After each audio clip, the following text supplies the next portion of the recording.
Hello, everyone. It's 7. We'll see if anyone else filters in, but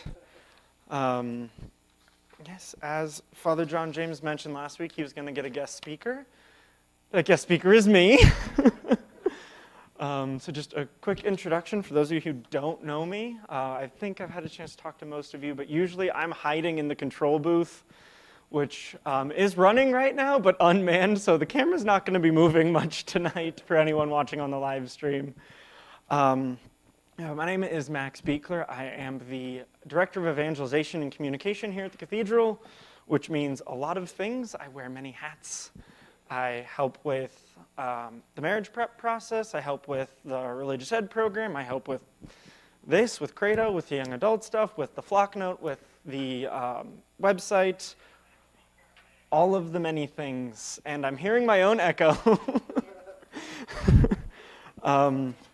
So just other short background about me. I've been working here since August. Father Sam was very gracious to hire me on after I discerned out of seminary. So I actually spent a year in seminary. Before that, I was working at my home parish. Before that, I was a missionary at the Coast Guard Academy. Before that, I was a punk college student up in Boulder, Colorado. So that's a brief overview. But yeah, so hopefully we'll continue on with CREDO tonight, with the fun curtains we all know and love. And tonight we're just continuing down the line with the 7th and 10th commandments, which kind of cover the respect for persons and their goods and rectifying our desires, with me. And I did spell my own name right. We're off to a great start. So as always, we have the discussion questions that we're going to start with. Hopefully you don't need to introduce yourself anymore, but if you do, please do so. What does it mean to be a good steward?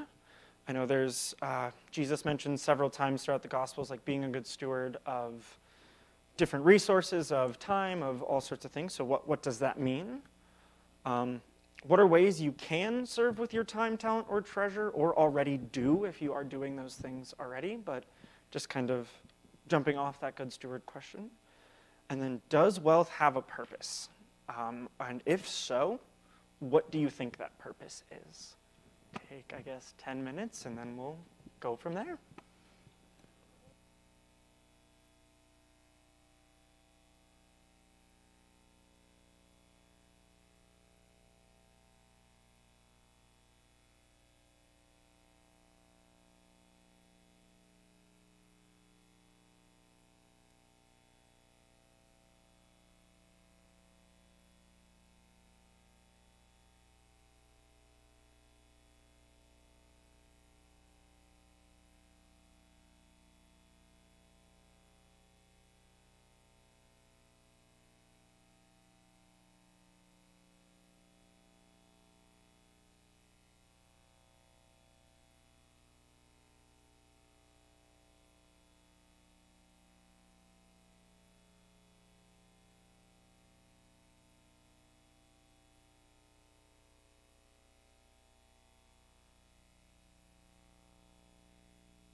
Hello again, everybody. Yes, so hopefully that was enlightening, helpful. Yes, we're talking about money today. Money, property, all the fun things. So hopefully that gets you in the right mindset. So we're going to start with the seventh commandment. You know, we should probably start with a prayer. I almost forgot. In the name of the Father, and the Son, and the Holy Spirit, amen. Jesus, we thank you for today, for this beautiful spring day, and this opportunity to receive any gift you've desired to give us. We ask that we may be attentive to where you are in our life, and you may grow the ability in our hearts to see your presence. May you open our hearts to whatever you desire to give us tonight, that we may learn to more perfectly love you and conform our lives to you. Amen. In the Father, Son, and Holy Spirit. Amen. Also, happy feast day of Saints Philip and James, two of the apostles. So it's one of the bigger feast days of the year, so it's always exciting. Yay. What are we supposed to do on feast days? There's not a strict guide, but they are days to be celebrated. They are exciting things in the life of the church, and they have like what's called the degradation of solemnity. So you have optional memorials, which are very often, there's almost one every day, that is just kind of a lesser known saint that you, like even the Mass, you can do the Mass of the day or the Mass of that saint. There's required memorials, which are some of your more well-known saints that are, kind of on the lower level, but good to celebrate. Especially good to celebrate if you have a particular devotion to whatever saint's feast day that is. So whoever you pick for your confirmation saint, find out their feast day and have a big party that day. My personal favorite saint is St. John Bosco, whose feast day is January 31st. So every January 31st, I always make sure to juggle something because he was a juggling priest, and I know how to juggle. It's one of the reasons I love him. And I always get myself a milkshake. For no other reason than I like milkshakes. It's not tied to him at all. And then there's like the proper feasts of the church. It's an actual feast is what it's titled. So that's your apostles, that's some of the early martyrs, that's some of like the moments in Jesus' life. So like the Annunciation, the Transfiguration, the Assumption, those are all feasts. Assumption might be a solemnity. And then there's solemnities, and solemnities are the biggest day. Easter, Christmas are solemnities. The Assumption of the Blessed Virgin Mary on August 15th is a solemnity. Mary, the Mother of God, on January 1st is a solemnity. So those are like the big days, with Christmas and Easter being the highest of the two, and then the rest just below. So adjust your celebrating as necessary for how important it is in the life of the church. Anyway, good question. Back to the seventh commandment. Thou shalt not steal. Seems pretty simple, right? Don't take what's not yours. It's going to be so simple. I have so little notes. So it seems so simple, so short, and should make sense to us, but there is a lot to talk about here. So we'll start with kind of the first idea is just the universal destination of goods.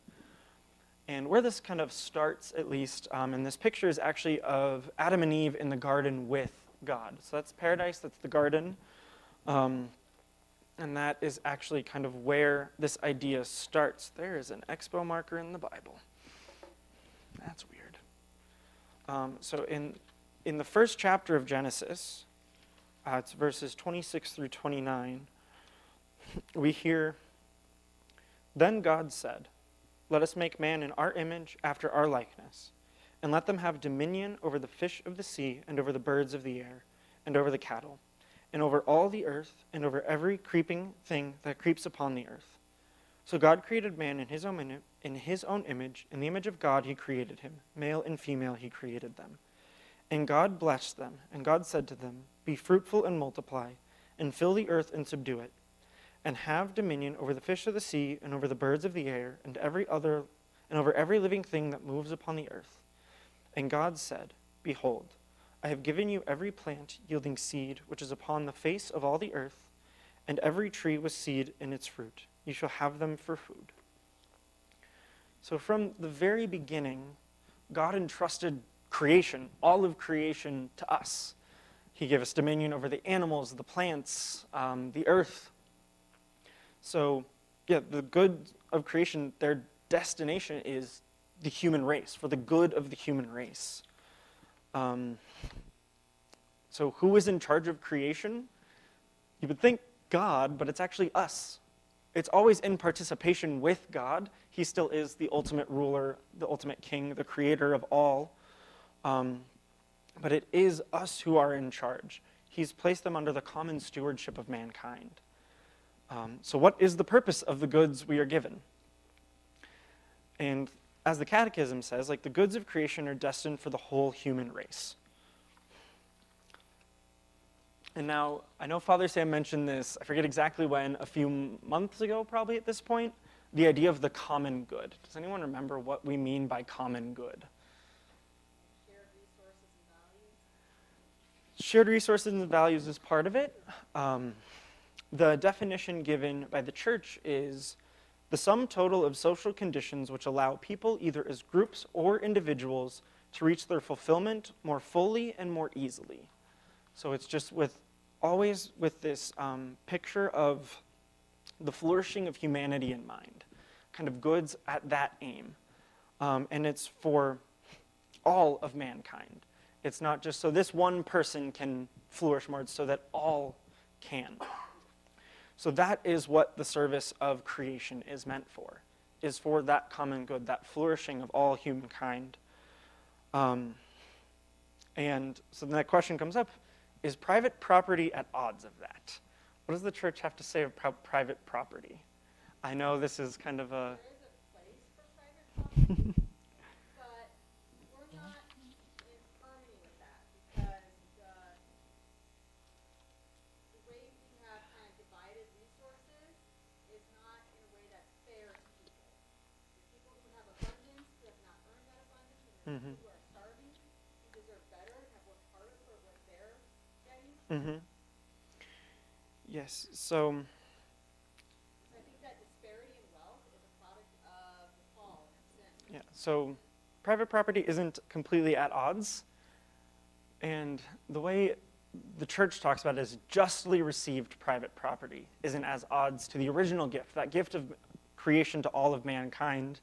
Private property does have a role to play in that, but as they specify, justly received. What exactly does justly received mean? That means you're not extorting, you're not kind of lording it over people. Like she was just saying, there's people who worked harder than get much, people who didn't work very hard that have too much.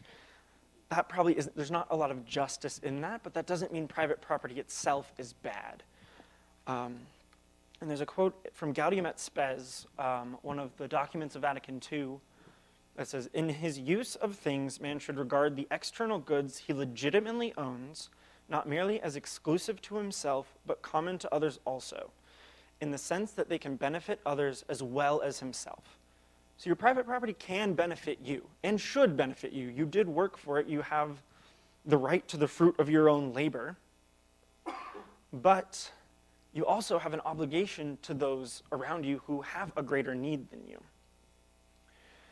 And another way it's phrased is those who have private property, who have property, are stewards of providence.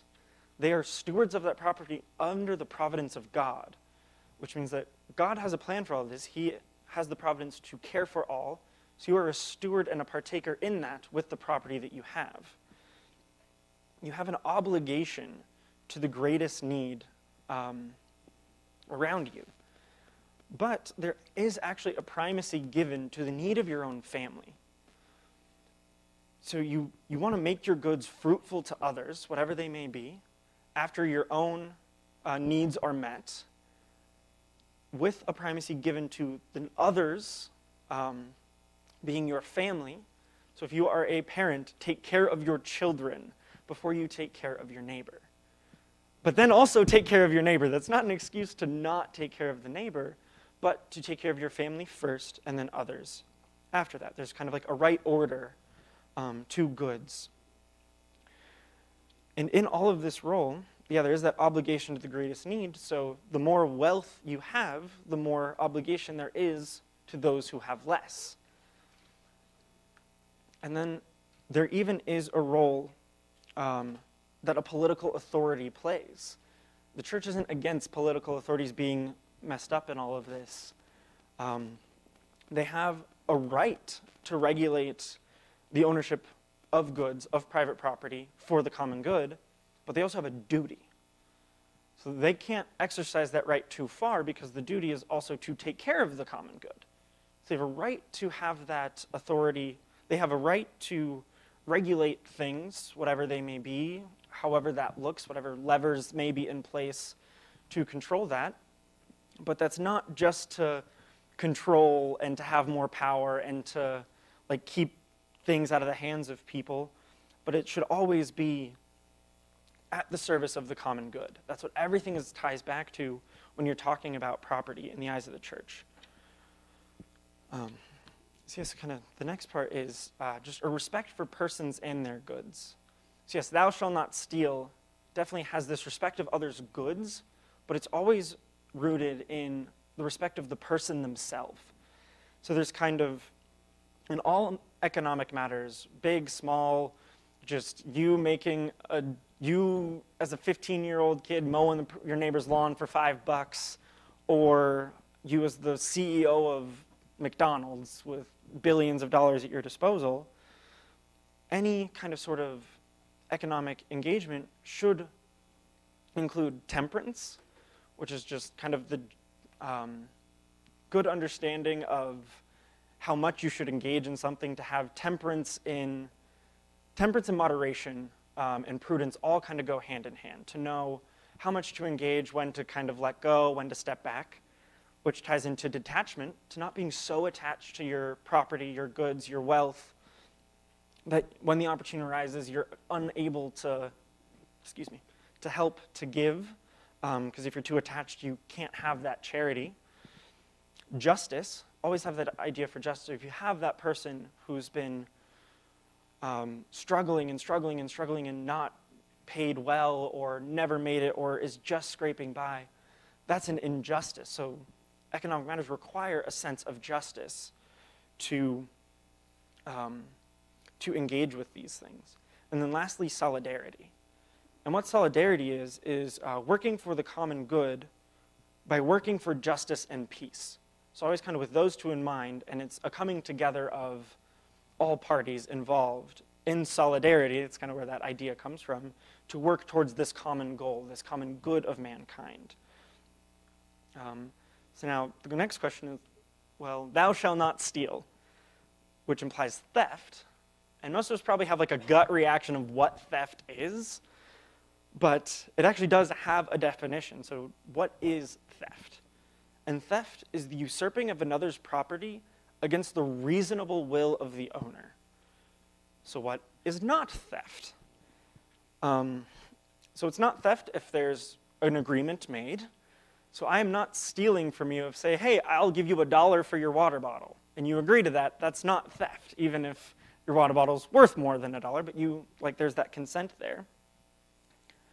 Unless you trick them, that's not a good thing. But what also is not theft is if consent can be presumed, or refusal is contrary to reason and the universal destination of goods. So, the universal destination of goods being this common good that we've been talking about. An example I've heard often used, if you're lost in the woods and you come across a cottage that's well stocked with food. If you are dying in the woods, it is not theft to take food out of that cottage to survive. There's a difference between taking it and running with it and taking what you need to survive. But yeah, so there are times where we can hold questions till the end.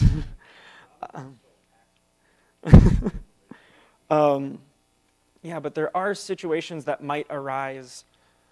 I know there's, I should have looked at that. I know there's some fathers and doctors of the church who basically say, like, if you have 2 cloaks, the other cloak is the poor's. And if they come and take it from you, it's not theft because it's already theirs. It's like this idea of, kind of goods always at service for the common good. So if you have excess of what you need, that excess belongs to the poor, whether or not you've already given it to them.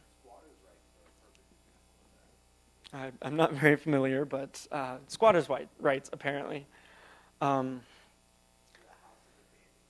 Yeah. And so are there responsibilities of goods, of engaging with these things beyond the law? We have a lot of laws in the marketplace. I mean, you can't just walk into Walmart and go take something off the shelves. Like, you would get arrested for that.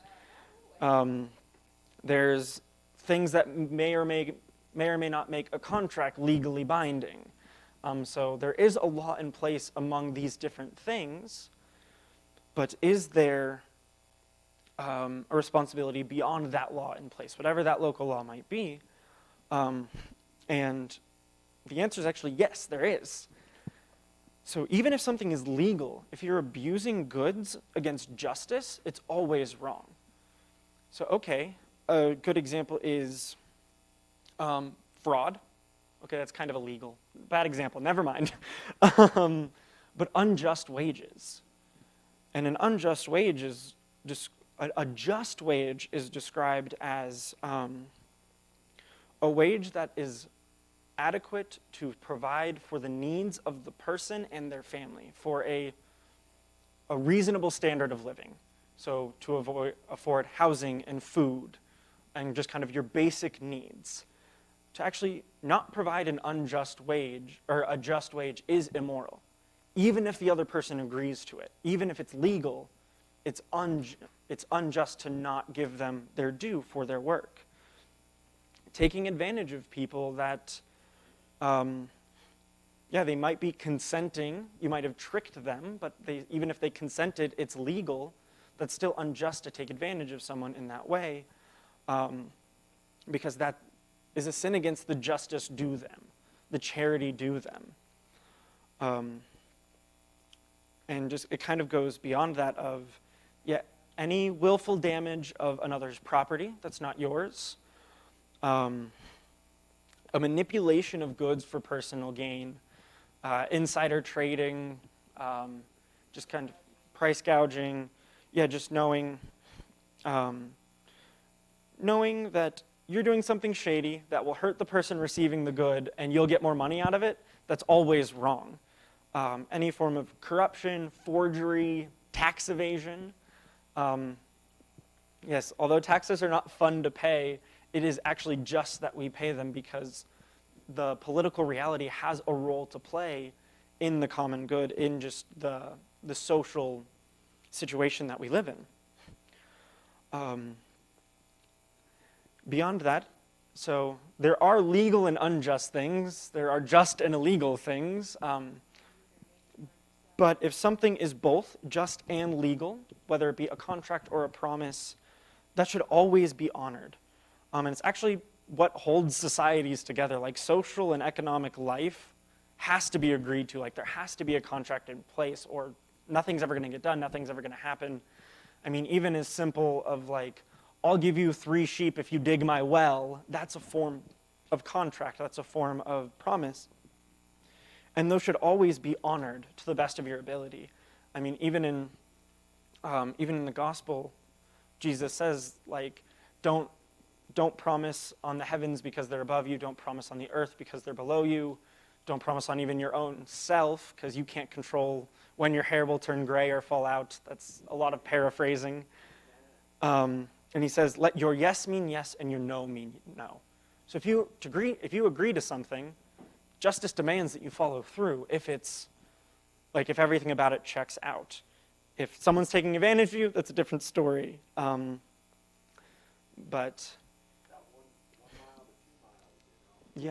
so contracts and promises, they're good and necessary for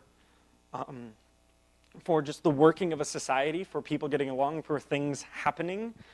I mean, even for example, like, we want to have the cathedral clean, which means we have to make a contract with a cleaning service to come in and make sure it is clean for you guys to have a beautiful Mass in there.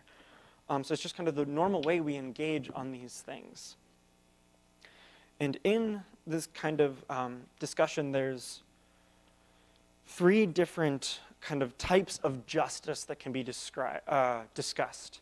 There's commutative justice, which is justice between either persons or entities with respect to their rights. So if I'm making a deal with one of you, the way that goes about that it is done well, that's commutative justice, because we're 2 individuals going into that.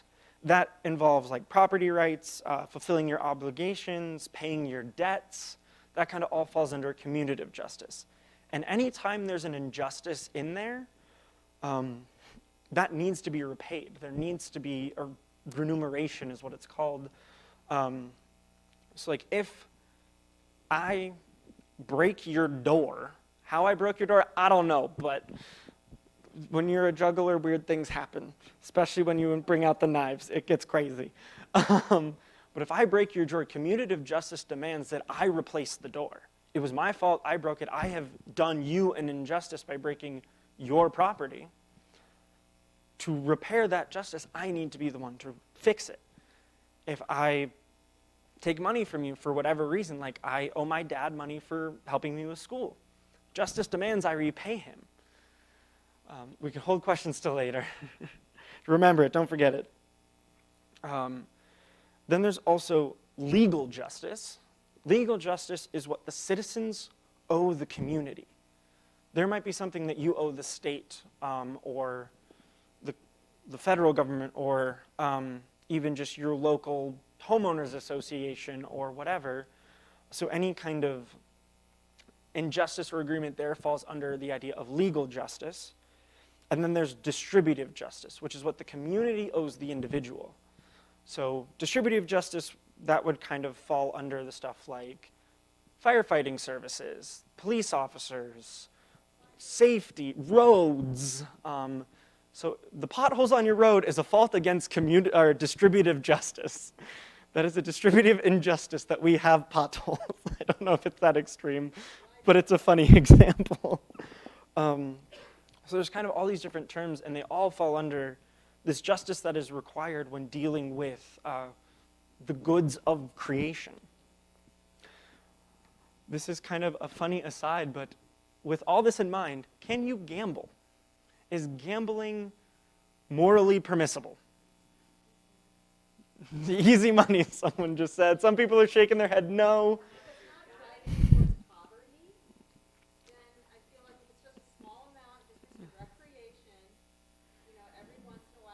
You need to stop touching the cord. But if your gambling habits are driving you to poverty, then it's a problem. Yeah, that was a... So casinos have certain laws they also have to follow so that they're transparent and fair in their... So,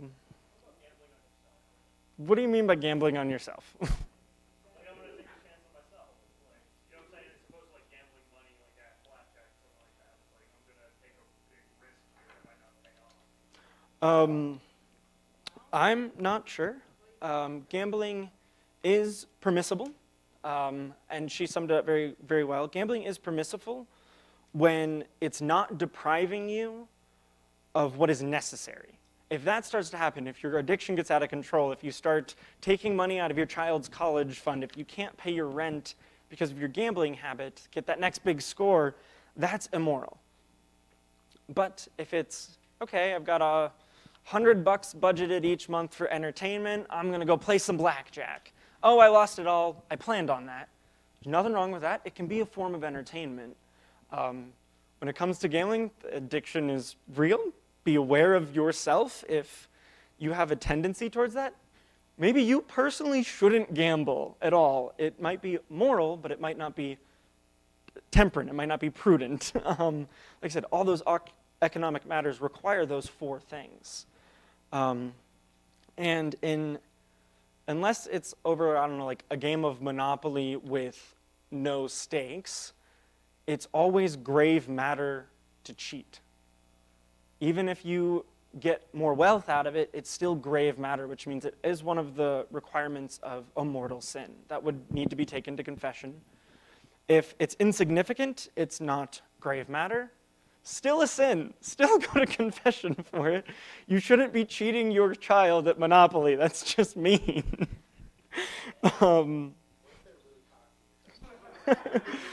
Do it honestly. If they're cocky, beat them honestly. Don't be. Well, I don't know if they know you're cheating. It's still probably not a good idea. Being honest about cheating doesn't make cheating right. It just means you also didn't lie on top of it.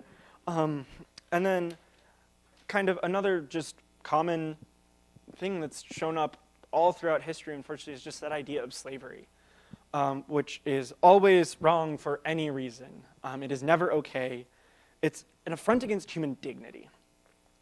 It's reducing someone by a violence. To enslave someone, you always have to do violence to them in some way, whether it's physical violence or more emotional or mental violence. But whatever, you're reducing them to their productive value, to a source of profit. You're reducing them to basically a machine. We are greater than machines. We are greater than animals. We are greater than all these things. Animals, we have dominion over. You can put them into service without abusing. Never abuse an animal, but you can, ox to plow a field. That's not wrong. Forcing a person to plow a field is. Paying them to do so is not. That's just a job. But slavery is always, always, always wrong. You're allowed to have kids, though. I don't know about that one. But, so the next part is, so that's just kind of a lot of how we relate with other people. That always has to be done with charity and justice, with respect to the other person, respect to their dignity. But then there's also respect that we owe for the integrity of creation. Yes, we were given dominion over creation. And this is another picture of the garden, but more focusing on the animals. And God gave us the animals, dominion over the fish, the birds, the animals of the land, the trees, the plants, all of them. But we were not made their masters. We were made their stewards. So what is the purpose of animals and plants? How do they fit into this whole big picture? They're part of God's creation. Their mere existence glorifies God. So they're owed our respect. We can't abuse animals. We can't just kind of do whatever we want with them. They are owed our respect, but they also are at service of the common good, of both the past, the present, and the future. So whenever we're engaging with animals, so what does it mean to have dominion over creation? It's to be its steward. It's to use it for the common good of humanity, as we are the height of creation. Like, creation is made to serve us, but we are also not its masters. That's God. So it's to use it well, to use it respectfully, to have proper care of it, both being grateful for how it's served us in the past, how we've gotten here, its history, knowing like, oh, this is one of the oldest forests in the world. Maybe we shouldn't tear it down completely. For the present of, okay, we need materials to build housing. We need food to eat. And also for the future. We need to preserve it for the future generations. That's part of the common good. Their good as well. So, yeah, it's not totally under our control. We have to engage in making delicious steak in a way that my great-great-great-great-great-grandson will also still have the opportunity to have delicious steak, that we're not going to kill all the cows. If you can't tell, I'm hungry. I really like steak. And dominion isn't absolute. It has a limit to it, and the limit is always the concern of our neighbor. We always have to have our eye on that. It's like, okay, I might want to, an example Jesus uses is there was the parable of the wealthy owner who had whole herds of sheep, And then there was his neighbor who had one sheep that he loved as his own kid. And the wealthy man had guests coming over, and he went and took the poor man's sheep and slaughtered it. That's not his dominion. That's not respect for his neighbor and the dominion he has over the sheep, because he has his own sheep. He has dominion over them, but he overstepped that dominion into the property of someone else. That was an injustice against his neighbor, and that's why Jesus brings it up. So animals can be used for food. We can kill them for food. That's not wrong. We just have to do it in a way that respects them as part of God's creation. So we can't torture animals. We can't extend their suffering. We should do our best to, cage-free, give them the best kind of life possible until we do eat them, and they are delicious. I'm clearly not a vegetarian. Hold on, can you just hold that thought? We can also use them for clothing. We can make wool, we can make leather, we can do those things, again, as long as it's all sourced with respect to their part of God's creation. And we can use them for work. We can have the ox plow the field. We can use the dog as a hunting tool. We can, any of those other things. And also leisure. We can domesticate them into pets. Dogs as pets are a good thing. We can even use them for medical and scientific experiments as long as they're within reasonable limits, that doesn't cause excess suffering, and it contributes to better human lives. That's kind of the important part. Making a prettier makeup, I don't think betters human lives to the point that you can test it on a bunny. Does this drug help cure cancer? Is a significant betterment of human lives that could be tested on a rat or whatever. So there is a limit to what we can test, but it is an okay thing to do, because human life, the immortal soul, is more important than the life of that bunny. Not that the bunny's not important, it's just we are more important, and to better that experience is a good. And animals can be put into service for that. And there is, like it says, again, like with reasonable limits. We shouldn't torture them. We shouldn't, I can't think of any examples off the top of my head, and I don't really want to because it will get gruesome quick. So that is a respect that we owe them, but we can help them benefit humanity.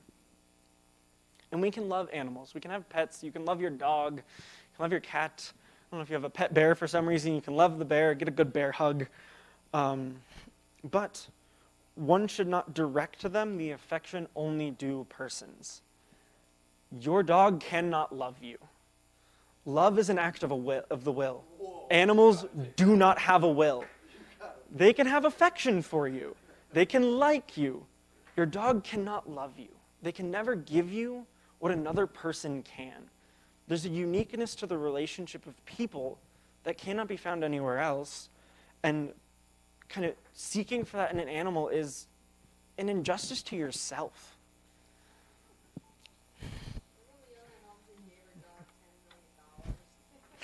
A dog does not need $10 million. So now we're going to get into the social doctrine of the church. And this kind of starts and is on the foundation of that the church receives from the gospel the full revelation of the truth about man. Our dignity of being created in God's image and likeness. Kind of the ideas of social justice that are founded on what Jesus has shared with us, how he treated those people who were around him on earth.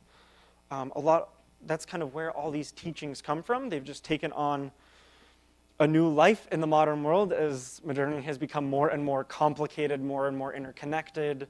And so how and when does the church get involved in economic matters?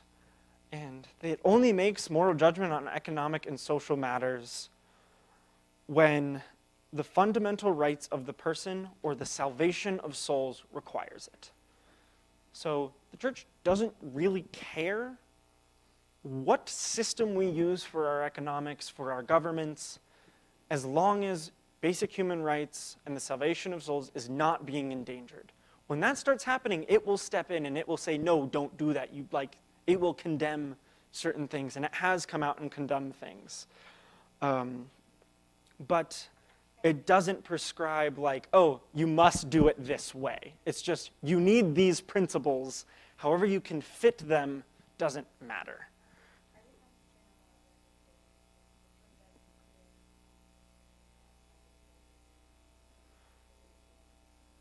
The church doesn't care what type of government unless it is against the rights of the fundamental rights of people and the salvation of souls.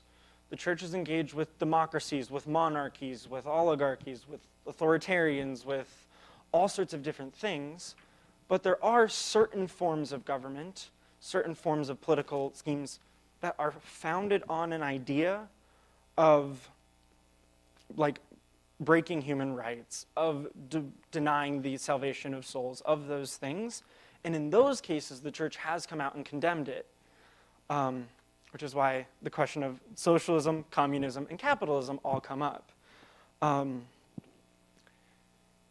And the church outrightly rejects socialism and communism because it does go against those fundamental rights. And it also rejects unbridled capitalism. Full capitalism, unregulated, just open free market, the church rejects that as well. One of them being, I guess two of them, socialism and communism, perverts the foundation of social bonds.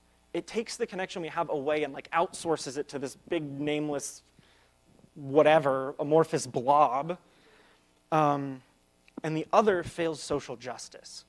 We have a duty to our neighbor to take care of them, and full unbridled capitalism kind of ignores that. It's like, well, you can't fend for yourself, good luck, see ya. They can be, those are just kind of the pure full versions of those. There are ways to, we live in a capitalistic world. Like America is one of the most capitalistic countries on the planet. And there are ways to do it well, it's just you can't go all the way. You have to have certain social safety nets. You have to have certain services. You have to have certain protections, regulations to make sure people aren't taken advantage of. People aren't enslaved to the machine of progress. People aren't enslaved to profits. And so that's kind of the other side, which the Catechism quotes. Any system in which social relationships are determined entirely by economic factors is contrary to the nature of the human person. Our relationship is not strictly an economic one.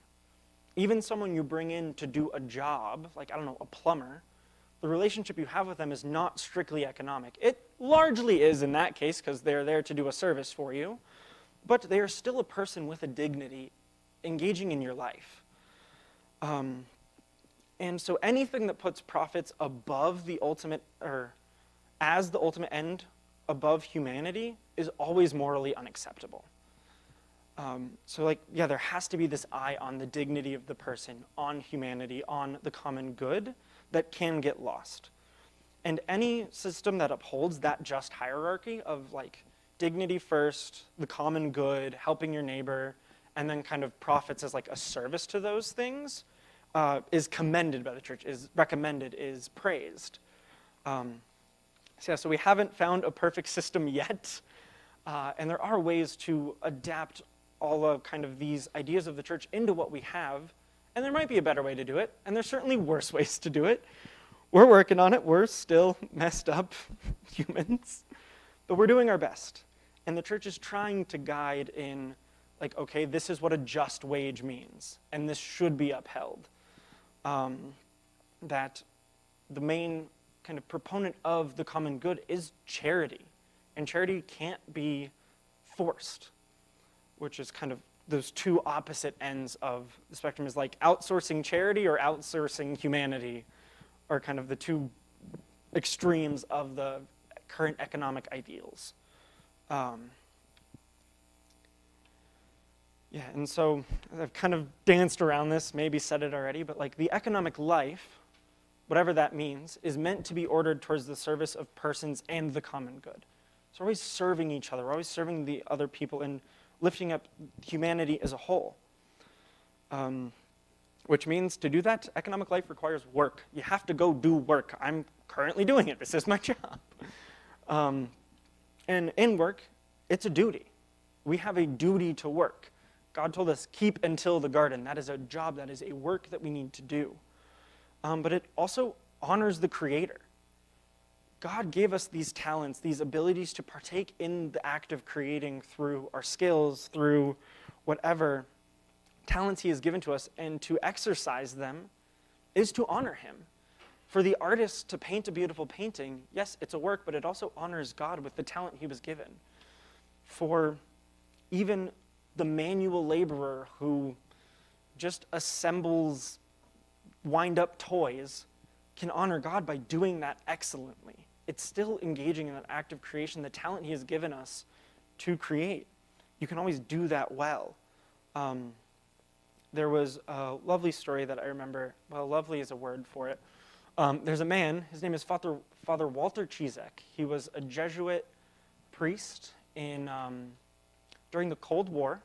He went to Russia to serve the people there, and the KGB thought he was a Vatican spy, so they imprisoned him in solitary confinement for 3 years, and then sent him to a Siberian work camp for about 10 years after that.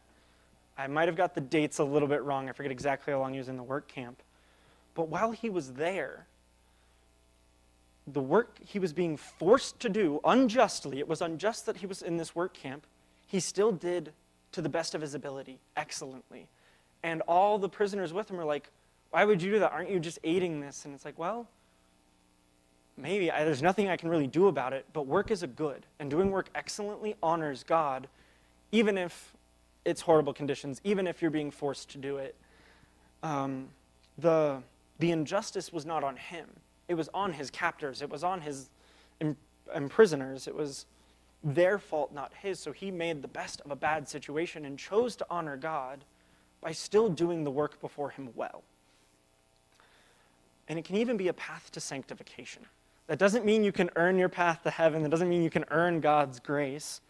But Jesus elevated work when he came. Through the incarnation, he became a carpenter. He became a laborer. God himself chose to work. And then he also had the work of the cross. It was work to carry the cross up to Calvary. It was work to bear that. So anytime we engage in work, we're joining Jesus in what he did when he was here on earth. And his was a work of salvation. So we're uniting ourselves to him by engaging work. That's something God invited us into. And the value of labor actually comes from us. The Catechism says that we are the author and beneficiary of work. We were tasked by God to it, but we have created what it means to work. God has given us that gift. And because of that, actually the economic initiative, the ability to work, to produce, is a right that is owed to everyone. You have the right to work, to use the talents you've given. We've all been given talents of different sorts. Who knows what you all have? But we have a right to use those to contribute to all. With respect to any legitimate authority. You can't just go do whatever you want, whenever you want. So you need to have respect to your boss. You do need to have respect to whatever regulations are in place. But you have that right to work towards that too, and benefit from the fruits of your labor. And like I mentioned earlier, with that priority given to your own family. And then to hopefully use those talents to contribute to the good of your neighbor, of your friends, of those in need, whatever that may look like in whatever talents you are given. I know I asked the question of what can it look like to serve in your time, talent, and treasure. We're actually called to serve with all three of those things. I know I've seen many stories of like every Saturday there's a guy who's a barber who goes out to the park, sets up a chair, free haircuts for whoever wants them. and he goes to that particular park because that's where a lot of the homeless are in whatever town he lives in. So that's him giving his talent and his time. It's on his day off. But then also your treasure to help donate to charities, or maybe you know your neighbor is short on their rent and you help them cover it. Or maybe you know the new mom can't get herself up to make a meal, so you bring over a pot roast. I don't know. Those are kind of just different ways that are fruits of this economic initiative that we all have a right to. And then, in all of that, we have this right to pursue these things, and we all have different interests. What I want might not be the same as what you want, and sometimes those can conflict. That's not always a bad thing. It can lead to bad things depending on how we choose to resolve those conflictions. But we do have a right, so you can't just be like, oh, nope, get out of my way, because this right applies to everyone. So we have to negotiate. We have to try to figure out. But those negotiations always have to keep, first and foremost, the rights and duties of all parties. So, like, I can't take away your right to work. Like, you have a right to work. So if I'm running a big coffee shop business with multiple locations, and I want to buy out this one, and that puts you out of work, that's not respecting your right to work, because I am working without acquiring that. I know actual business can be more complicated than this. I'm just thinking on examples on my feet. But also, hold on. But also the duties. If you have a duty to your family, the negotiation should keep that in mind, that, okay, yeah, maybe it's not stepping on your rights, but it's taking away your whatever dinner you were planning to feed your kids. Can't think of an example that would cause that to happen, but like that needs to be taken into account as well as we're making these negotiations, whether it be a person-to-person negotiation, a person-to-business if you're like negotiating a job contract, or like a business-to-business deal. Just kind of any level of economic engagement requires that attention. And so how does the state fit into all of this? A lot of this has been like, how do businesses relate? How do people relate? But the state has a role to play as well. And they have responsibilities to us. They actually owe us something, and we owe them other things of like, taxes so they can pay for all the things they owe us. But what they're here for is, one of their responsibilities is actually to guarantee our freedoms as individuals and our freedoms of property. They also need to provide a stable currency. It's hard to engage in economic transactions without a way to do that. Yes, we could go back to the barter system, but that only works so well. Whereas the state, if it provides a stable currency, it allows kind of the common good to be pursued more freely by all parties. It also has a responsibility for public utilities and services that I've mentioned a couple times.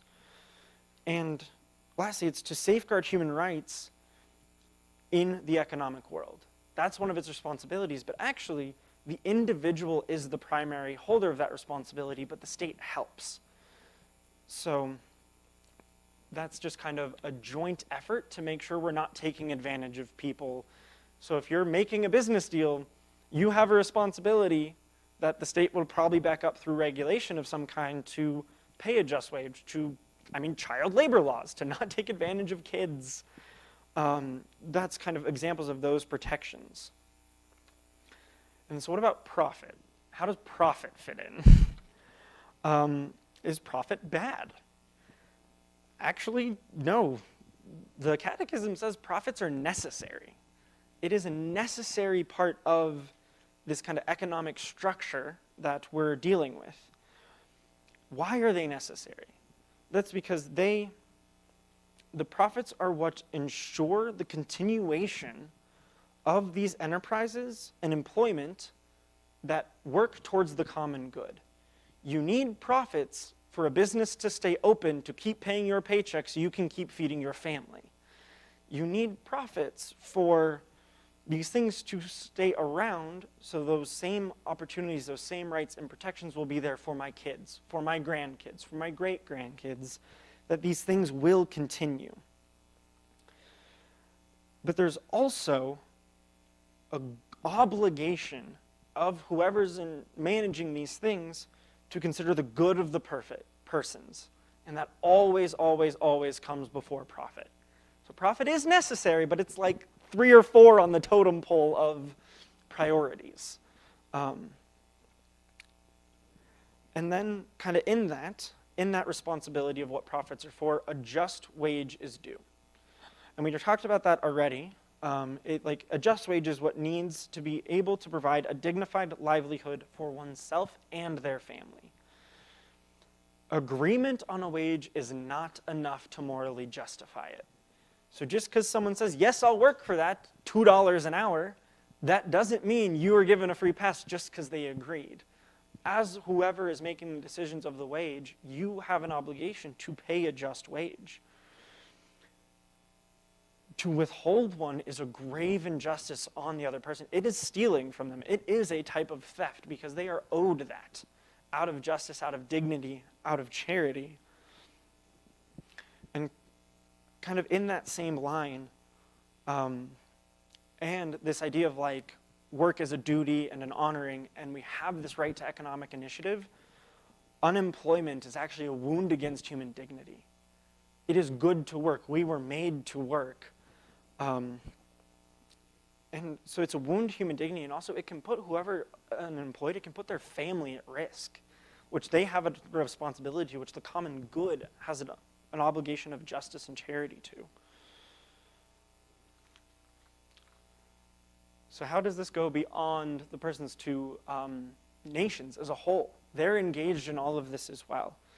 Especially today, we are more connected as a world than we ever have been, which puts this social question of justice, of charity, of what is owed, into a whole new level, into an international level.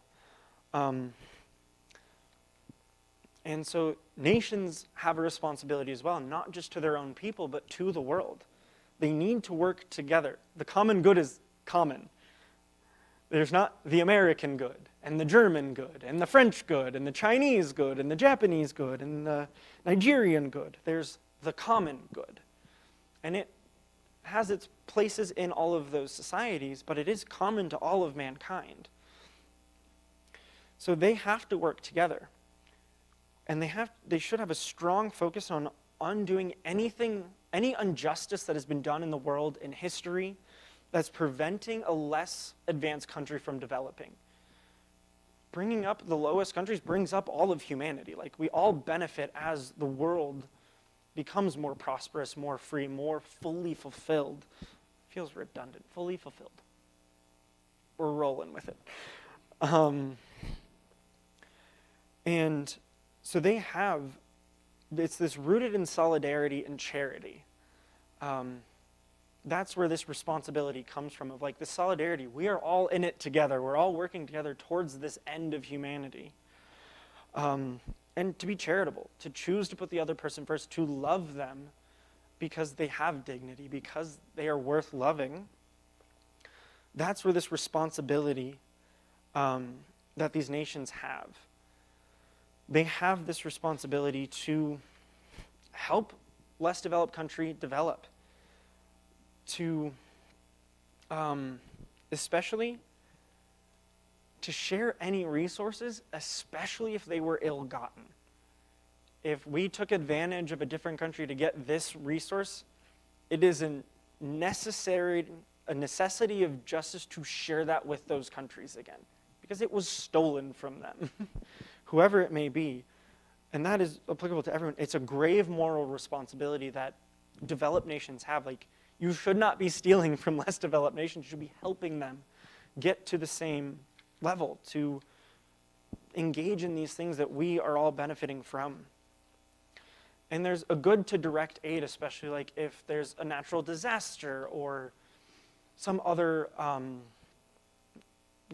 catastrophe. Direct aid is good, and we should be helping them as a nation with plenty, or any nation with plenty, should be helping those. But it's not enough just to address whatever that direct issue is. It's good, and we should do it, but we can't stop there. There's even a necessity that we reform whatever systems of international relations are in place that can better support these countries, take out anything that's been keeping them down, and like work towards that improvement. And kind of enlighten that, like, we need a sense of God and a self-awareness of what we have available, how we got it, and what kind of these different systems in place are. We have to be aware of them to aid this human development. It opens the doors for freedom and respect of these other places. We're not here to make everyone be the exact same. We're here to help them develop as they would. And that brings an openness to the transcendent, to God. To bring him in, God is for everyone, and he doesn't want us all to be exactly the same. He wants us all to be the same in loving and worshiping him and not sinning, but as we are. We don't all need to be America 2.0, 3.0, 4. Whatever, to achieve that end of the common good. And that teaches us to love God better by seeing the differences and the goods that can come from them, rather than just making everyone the same. And this is actually not the role of the pastors of the church. This is our role. This is our role as the laity, to directly engage in the political sphere, to go out, to start organizations, to reform laws, to whatever, to help meet these ends, to make these ideals a reality. It's our job. The pastors of the church are here to support us in that end and our spiritual well-being, to keep us going. And they can engage as citizens of a society, but it's our job as the people in the world more so than the clergy is. So that is a responsibility you now have. Good luck. And then this kind of has all been building to love of the poor. That's the ultimate end of economic goods, is we are to take care of the poor. And a saint from St. John Chrysostom, his name always trips me up. Not to enable the poor to share in our goods is to steal from them and deprive them of life. The goods we possess are not ours, but theirs. That is a very challenging quote. I know, especially driving to work every day here, the amount of homeless people I pass, and trying to figure out, like, how do I uphold this in a way that respects their dignity? I still have not figured it out. If you have ideas, I am all ears after I'm done. But it is an obligation that we all have. And this is something, like, this love that he's quoting about is modeled for us by Jesus himself. He went out of his way time and time and time and time again to go to the outcast, to go to the poor, to go to those who were forgotten, who were not cared for, who were abused, abandoned, disrespected. I mean, you see him with the lepers, especially, that were some of the biggest outcasts of the ancient world, mainly because they were concerned about, infecting everyone else, but they still didn't need to be treated the way they did. They were thrown out. They were cast out of society, never to be dealt with, never to be taken care of. And Jesus goes to them. Jesus goes to the children who, weren't, it's like, okay, can you work? That's all you're good for until you're of a certain age. That's kind of how the ancient world looked at kids. He commended the widow, the old widow, who all she put in was the 2 coins, and that was all she had. And that's why he commended it, because she was doing her best to love the poor as a true love. And this that he modeled for us, it's been a constant part of the Christian tradition. Back to day one, I mean, you see in Acts of the Apostles, some of the disciples that the apostles have been interacting with, selling all their things to give to the apostles to distribute to the poor. And actually, this was one of the big reasons that the Roman Empire hated Christianity. We were the only ones who took care of widows. Back in the old days, if you didn't have anyone to take care of you as a widow, a child, a family member, no one would take care of you. You were cast out. You were considered dead to society. You were dead weight, good for nothing, absorbing resources, like no good. It was the early churches that took them in, that gave them a place, that fed them, that kept them going. And Rome didn't like that. Yeah, they're like, we don't have time for this. Why are you taking care of them? You're just enabling this. So it's actually Rome hated us for other reasons too, but that was one of the reasons, interestingly enough. And this love of poor, it applies to all types of poverty, which can be material poverty, which spend 5 minutes in downtown Denver and it's very apparent of material poverty around us. But there's also spiritual poverty. There's the poverty of loneliness, the poverty of not being seen, of not being known, of not being loved, of the emotional poverty. All those different things are the poor that we are called to love. And each one of us doesn't have the bandwidth, the talent, the time to love every aspect of the poor. But you are all given certain talents, certain availabilities, whatever treasures you have, that have made you in a particular way to love a particular part of the poor better than anyone else can. So take the time, figure out what that is. I'm still figuring that out for me. I'm not sure yet, but Jesus knows. He made you that particular way. Ask him, just how do you want me to serve the poor? It might not be the homeless. It might be the homeless. It might not be the unemployed. It might be the unemployed. It might be the sick. It might be the elderly. It might be the lonely. It might be the guy at work who no one talks to, that you are the only one who seems to notice. It might be the kid on your son's baseball team that doesn't have any friends. And your son, well, it's like weird, but you invite him over. I don't know, these are weird examples, but everyone is called in a particular way to love the poor, and it's more than just, oh, they need more money. Some do, and that's good, and we need to help them too, but poverty is so much deeper than that. I know there's Saint Mother Teresa, Mother Teresa, Saint Teresa of Calcutta, all the titles she has, the founder of the Missionaries of Charity, who went to Calcutta, India, one of the poorest places in the world, where people were dying on the streets day in and day out. No one cared for. That was her daily life. She started the Missionaries of Charity. We're now a worldwide order to take care of the poorest of the poor. And she is quoted saying that the greatest poverty she has ever encountered is in the West, in America, in Europe. And it's the poverty of loneliness. She saw the most material poor place on the earth, and she said America was poorer than Calcutta. Do with that what you will.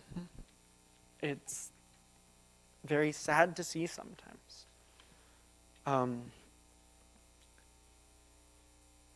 Yes, and to love the poor is incompatible with the immoderate love of riches or their selfish use. What I mentioned earlier in economic life, one of the things you need is detachment. To be detached from your wealth, to be detached from your goods, to be detached from your material possessions. To be detached does not mean to give up. It can. There's an interior detachment and an exterior detachment. We are all called to interior detachment of, I don't care what happens to this. You can be detached from wealth and be a billionaire. It's going to be really, really hard because things come with that much money, but you get used to it. But it is theoretically possible with the grace of God. And those are the kind of people who are going out of their way to provide for, to found new charities, to build these organizations, to, oh wow, it's already 8:20. I'm running behind. My mistake. Thank you. But yes, so that is something that we have to be aware of. But who has done more to care for the poor other than the Catholic Church? Hospitals, organizations, universities, caring for the poor from day one of the church has always been the church. Has always been the church. We've done more than any other organization ever has and probably ever will. We've got about a 2,000-year head start. There's a fun story about St. Lawrence, who was a deacon of the church in the 200s, I believe, where Emperor Valerian came and killed the Pope, I think, took over, and he told St. Lawrence, surrender the treasures of the church. So what did St. Lawrence do? He gathered up all the poor and says, here are the treasures of the church. And now we need to rush through the 10th commandment because I'm almost out of time. Sorry, guys. So the 10th commandment is thou shalt not covet thy neighbor's goods. It says a lot of the same things that the 7th commandment says as far as material goods are, but it's more focused on the interior desires. From the Gospel of Matthew, for where your treasure is, there will your heart be also. We have appetites, sensitive appetites, what they call, which is a desire for things we need. When we're hungry, we have a desire for food. When we're cold, we have a desire for heat. Those are all good. That's not a bad thing, but they can become twisted. They can exceed the limits of reason, leading us to desire things that aren't ours. And you can desire the goods of another, and that's not a bad thing, as long as you don't unjustly acquire it. If I want your hat, I could be like, I will give you $20 for that hat. And you could say no, and then I can walk away, and it's not a big deal. I mean, it's not wrong to desire others' goods. I mean, that's what stores are. It's like, oh, I want that book. I'm going to go buy it. But it's when it turns into envy, which is the sadness at the sign of another's goods and an immoderate desire to acquire them unjustly. It's that idea of justice, unjustly, that this is warning against. Saying, you will go as far to take it from them, to harm them, to whatever may be, to get that good, whatever it may be. And it's a refusal of charity. It's rooted in pride, putting yourself above the other person. And the grace of God is its only antidote. To ask for his help, to combat it through humility, goodwill, and abandonment to divine providence, to trust in God that he will provide, that if you really like that water bottle and you really need one, God will provide you a way to get one that won't steal it from Ken, who's now very protective of his water bottle. So if you were feeling that, turn to God, turn to his providence and trust that he will take care of you. And then there's this idea of poverty of heart, that Jesus invites us to detachment. He wants us to put him before all else. He's invited to us to a poverty of spirit. Blessed are the poor in spirit, for they shall inherit the earth. I think that's the right combination. It's one of the Beatitudes, and it's a voluntary humility. And Jesus did that first. He emptied himself, taking the form of a slave, when he had the dignity of God. He showed us that voluntary humility. And that idea is where do we find our hope? Where do we find our consolation? Is it in our goods? Is it our money? Is it in our wealth, our health? Or is it in God? That's why Jesus says, for a rich man to get into the kingdom of heaven is like a camel passing through the eye of a needle. Because it's that hard, because the more wealth you acquire, the easier it is to put your hope in that. Because you're like, oh, I'm hungry. Oh, I just bought more steak. Why am I stuck on steak tonight? Or, oh, it's raining. I bought an umbrella. Whatever it may be, it's so easy to realize, oh, I can just rely on myself and the wealth I've built. I don't need to rely on God. None of those things are bad as long as your hope isn't put in them and your hope stays in God. And so this kind of ends with this idea of I want to see God.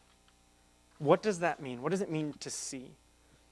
In the scriptural sense, what it means to see is to possess. To see something is to possess it. They're kind of used similarly. So to see God is to possess God, which means we need a desire that if you possess God, you have a desire for true happiness that frees us from our immoderate attachments, to learn that detachment that's necessary for heaven. And whoever has seen God has obtained all that he promises, all the good that he has for us, all that he wants for us. So how do we do it? How do we learn to do that? We have to struggle and work for it. It's not easy. We have to embrace humility. We have to let go of our cravings, knowing like, oh, I want this, like, but I don't need it. I might want it, but I don't need it. And learn to deny and grow in that humility, to hopefully one day grow in that and put down those desires to take unjustly from someone else, to put down the desire of envy, and to grow in that humility and love of God, that you have the detachment to care for the poor. Next week, we have the 8th commandment, witnessing to the truth, and also truth and beauty in sacred art and music with Father Sam Moorhead. We don't have a ton of time, so I can take a few questions. Then if you have more, you can just find me after. Go ahead. How does Jesus like his steak? How does Jesus like his steak? Yes.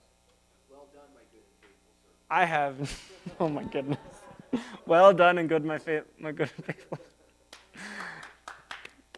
You had a question?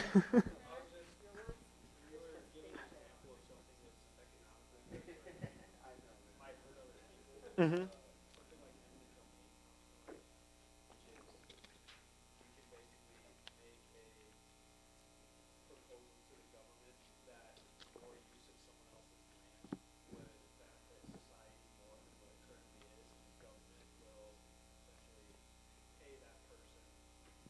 Mm-hmm.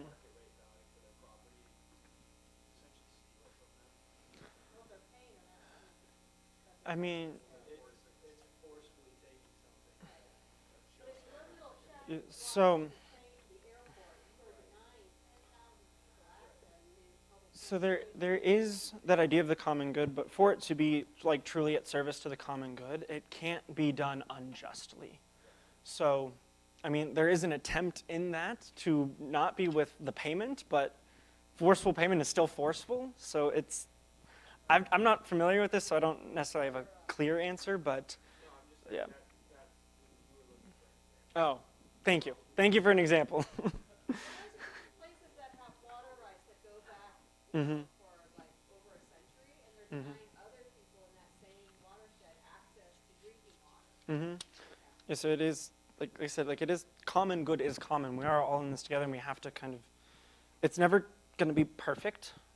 Jesus says we'll always have the poor with us, but that doesn't mean we shouldn't try. So we've got to acknowledge that it's not going to be a perfect solution, whatever it may be, but we should always strive to do our best to serve the poor, to love well, to use our resources as good stewards. But what Yeah. if you know a poor person that considers themselves poor because you know the right, but they make themselves look poor? What do you do if there's a someone who makes themselves look poor, but you know better? Do you have to help them? So I got to repeat the questions because you guys aren't mic'd. I am. We don't always remember to repeat the question. I mean, you still owe that person charity and love. But to go back to the definition of love is like to will the good of the other. To will the good of the other is not to like give in to them cheating you.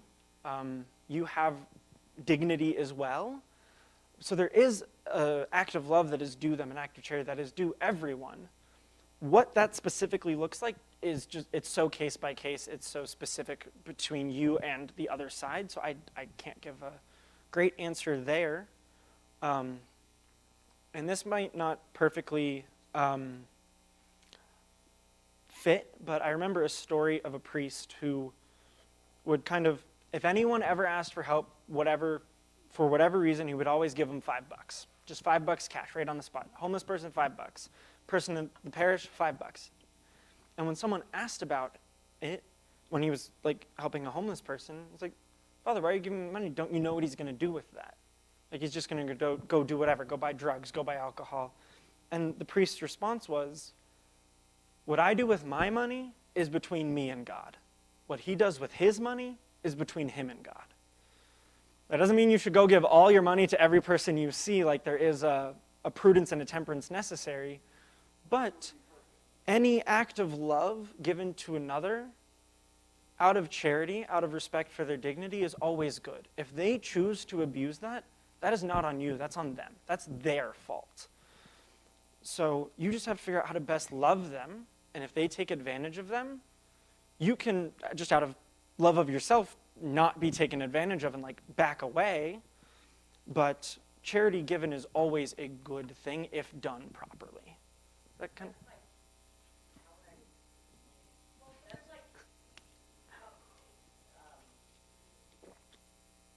Yeah, like if you know they're gonna go to drugs and they're saying they're hungry, wouldn't you just, if I know that person's gonna go do drugs with them, I'd rather go and they're telling me they're hungry, I'd rather go buy them the food. And out of love, maybe giving them the food instead of the money is the more charitable act.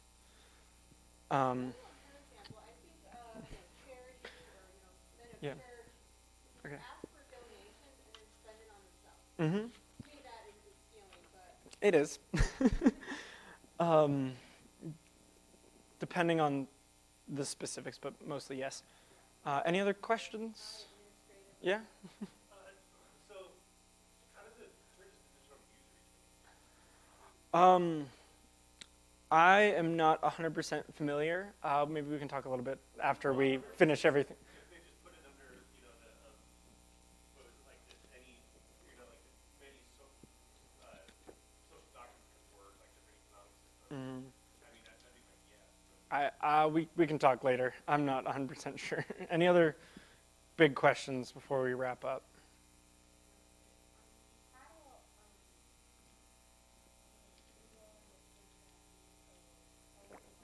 Mm-hmm. Mm-hmm. Mm-hmm.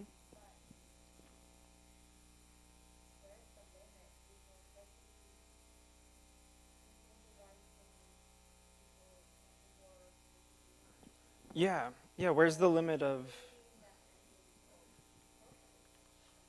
Exactly. Yeah, so where is the limit of help, where help turns into enabling laziness, enabling whatever. I don't know where that specific limit is, but I mean, an act of love is, like I said, always willing the good of another. Them being laziness, them taking advantage of that is not good. So there is things need to do to like provide for their needs, their food, their shelter, but also in helping them, teaching them to get off their feet, to have skills, to be able to go back to work, to direct them to where work is. That's also should be wrapped up in these charitable and loving acts. What specifically that looks like, I don't know. That's what we've been trying to figure out for centuries. You have a veteran that's out there, and you county is a veteran, but you know better that they get thousands of dollars every month. I They're still asking money, what is that? In the debt? I don't know.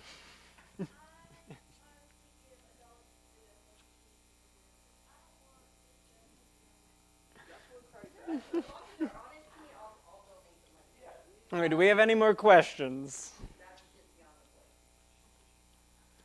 Okay. Well, thank you for being here tonight and letting me jump in as a guest speaker. Hopefully I didn't bore you to death. Yeah, and we'll be back with the priests and next week. Shall we close in a prayer? I can't give you a blessing like the priest can. I'm not a priest, but we can close in a quick glory be. In the name of the Father, and the Son, and the Holy Spirit, amen. Lord, we thank you for this chance to learn more about you and your church. May your Spirit clear up any confusion we may have and help us learn how you want us to love all of those around us in the messiness and confusion that is human life in the fallen world. And we trust that you guide us in all things. As we pray, glory be to the Father, and to the Son, and to the Holy Spirit, as it was in the beginning, is now, and ever shall be, world without end. Amen. In the name of the Father, and the Son, and the Holy Spirit.